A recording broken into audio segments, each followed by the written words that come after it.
Good morning मित्रांनो. तर ही 9 to 6 ची जी जॉब आहे ना, पुण्यात आल्यानंतर हे तुमचं सर्व काही संपवून टाकते.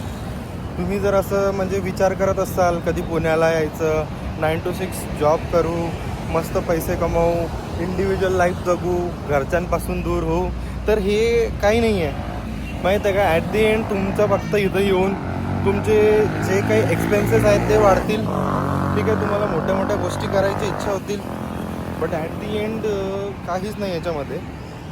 की तुम्ही पुण्याला याल आणि त्याच्यानंतर तुम्ही विचार करता की आपण इथे जाऊ, हे करू, ते करू, घरच्यांपासून दूर राहू, कोणाचं रोखणं नाही, टोकणं नाही, काही नाही. पण हे काहीच नाही. तुमच्यामध्ये जर काही स्किल्स असतील ज्या तुम्हाला येत असतील, पण तुम्ही पुण्याला आल्यानंतर त्यासुद्धा मरून जातील. मरून याच्यामुळे जातील की तुम्ही सकाळी उठणार, फ्रेश होणार, आंघोळ वगैरे करणार, सगळ्या गोष्टी करणार. 9पर्यंत तुम्हाला ऑफिसला निघायचं आहे, 9:30ला ऑफिसला पोहोचायचं आहे. ऑफिसमधून तुम्ही निघणार कितीला?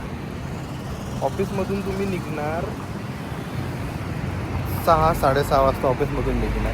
ठीक आहे. ऑफिसमधून निघाल्यानंतर तुम्ही घरी येणार. घरी आल्यानंतर तुमचं जे काय आहे फ्रेश होणार, थोडा वेळ बसणार.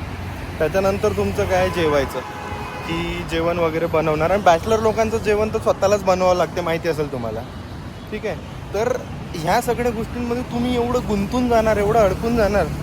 म्हणजे हे लाईफ मी पण अनुभवली आहे, त्याच्यामुळे मी सांगतो की एवढं बिझी होऊन जाणार की त्याच्यानंतर तुम्ही काहीच करू शकत नाही. बस एवढंच आहे.